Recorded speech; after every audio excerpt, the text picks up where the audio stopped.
Hello. I've got 3 boosters from times recent.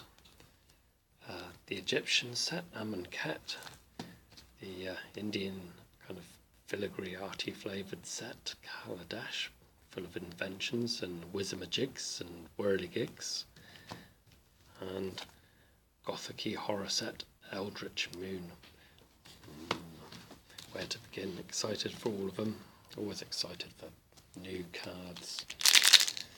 I am crinkling commence. Of course, I am planning on,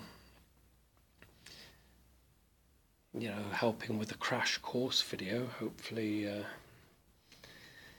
if I record something and I don't manage to mumble all the way through it, and I've got something presentable, then that'll be a video for you. A crash course on how to play Magic. What does it mean? What are all these creatures? What do they do? What kind of mess is this? And how do I understand? And unless I can get a decent focus on any of those sorts of things, then it won't matter a jot. Anyway, let's have a look. Tidy conclusion. I'm not very familiar with... Oh no, this isn't Eldritch. I mean, this is Kaladesh. Now, I'm quite familiar with this set. This is Kaladesh. Tidy conclusion.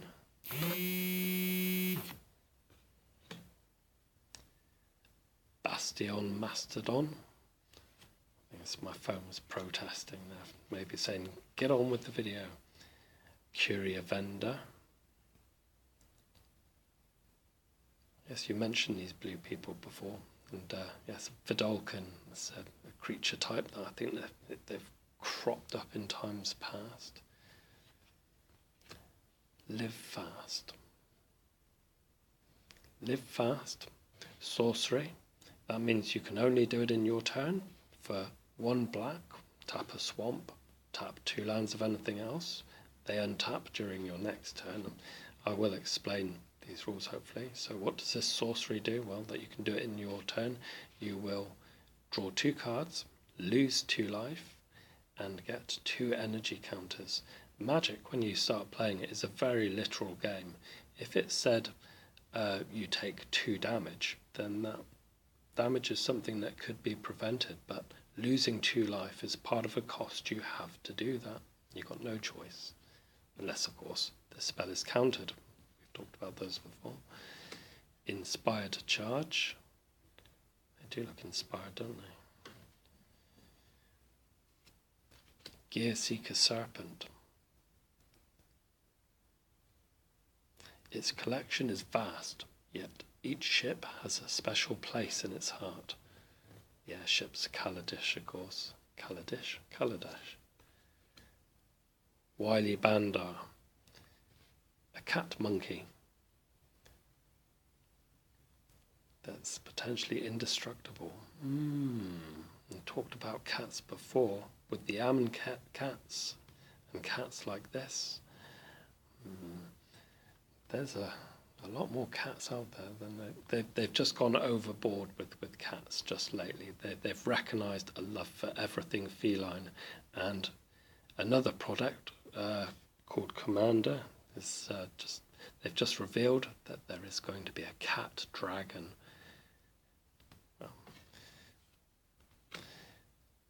Torch Gauntlet. Built to smash. We like this card. Snare Thopter. It's 4 mana, so what are artifacts? You asked me, what are artifacts? Well, artifacts are objects and are affected by spells. Sometimes they include the word artifact. Now, casting them, you see these cards are regarded as colourless in the grand scheme of the colours of Magic, and that's why it costs 4 of anything to cast. Could be colourless mana, which you might recognise on some of your cards, represented as a little diamond. If you see that symbol anywhere, you now know what it means. Or you can just tap, say, a couple of mountains and a couple of swamps, or any lands, and that will give you this. It's a 3/2 flying haste creature. That means that when you play it, it can attack straight away. And when I talk about combat eventually, then all that will make sense. Visionary Augmenter. It's looking somewhat like Ripley from the second Aliens film, but this one's a dwarf artificer. Big difference, big career difference. Experimental Aviator. Gosh, I know he is experimenting there, taking a few risks.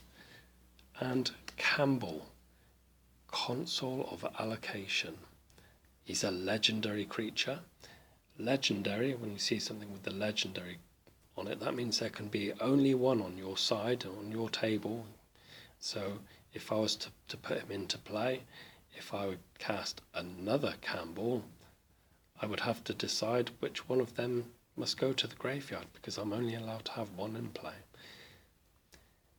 This is my rare card, and we know this because it's got the symbol's kind of coloured in gold. And this guy is 2/3 Human Advisor, and whenever an opponent casts a non-creature spell, that player loses 2 life and you gain 2 life. He has friends in places both high and low, and all seem to owe him favours. And bits and pieces, we have a mountain and a shiny card, a shiny Vidalcan soldier, a Janjit sentry, and no token for me, just adverts, but lovely cards. Right, well, I think I'll save that one for after and go for Ammon Cat. Looking for cats. If we don't get cats, no big deal. Cartouche of Strength. Fan Bearer. I love this art. So sunny. Look at this guy.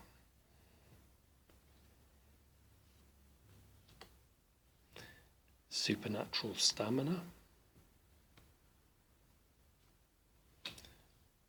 Gust Walker.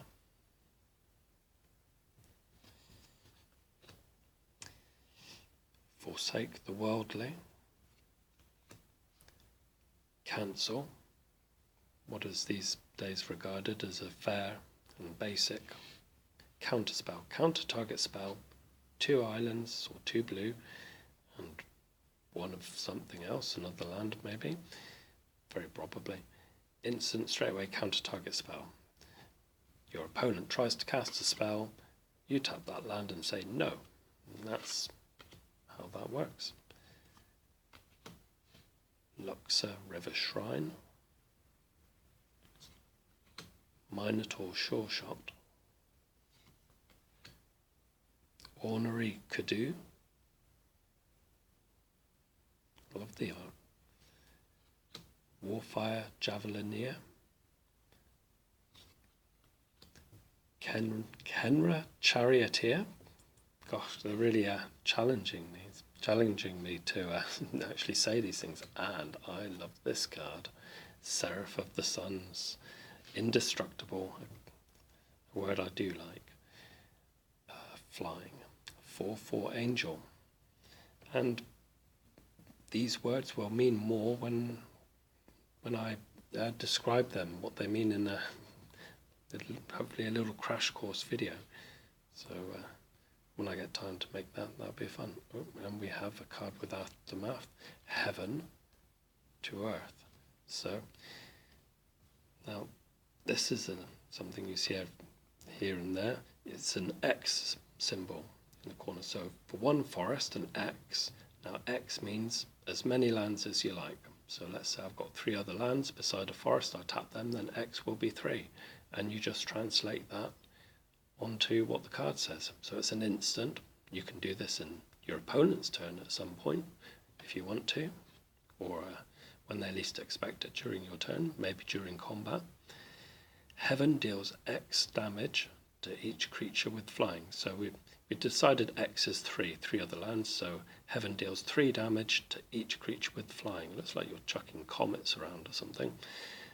And once this card is in your graveyard, the Aftermath is a sorcery. It says the Aftermath rules on here. Cast a spell only from your graveyard, then exile it. Exiling means you can't get it back again, it's outside of the game.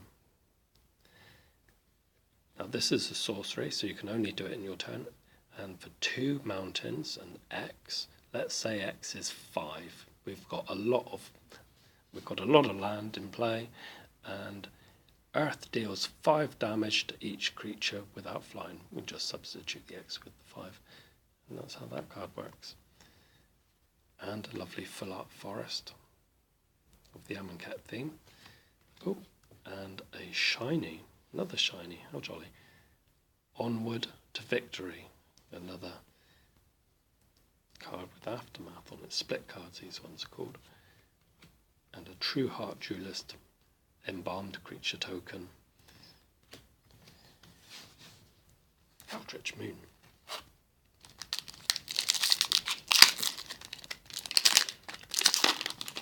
All the flavours into the Gothic horror set now.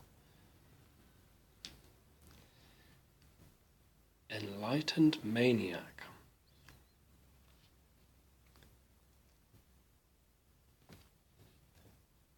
Now this set I'm not very familiar with. Didn't buy many cards from this set at all. So a lot of these very likely be new to me. Succumb to Temptation. Cultist's Staff.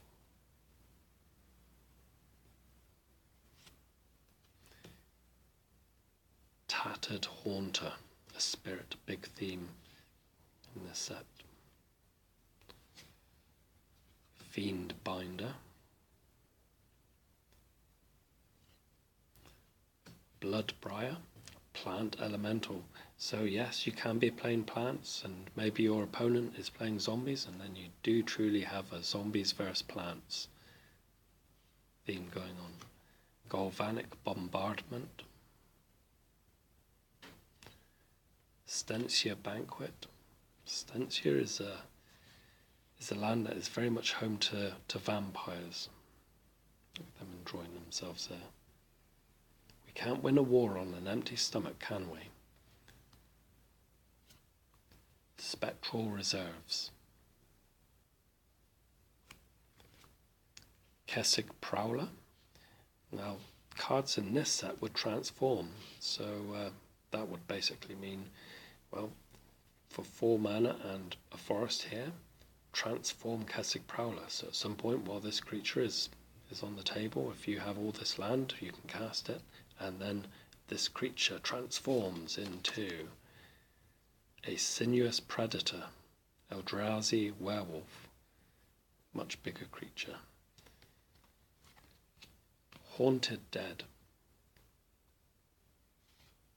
Crop Sigil. Incendiary Flow. And Providence. This is a nice card. Crazy card. Some points. 2 white and 5. Sorcery. You may reveal this card from your opening hand. If you do at the beginning of your of the first upkeep, your life total becomes 26. It's basically saying you start the game with the 6 extra life if you reveal this from your hand, and later on if you cast it, maybe deep into the game, maybe when you've only got a few life left, you can cast this and it says your life total becomes 26. There is power in prayer regardless of who is listening. And lovely art. The Swamp. And a token of a human soldier. Right, well, that is that for the packets of cards. I am, like I say, I'm hoping to put together a crash course in Magic, hopefully describing some of the rules, how the turns work, and just try and keep it as simple and straightforward as possible. I'll set that up and post it soon, I hope. Bye for now.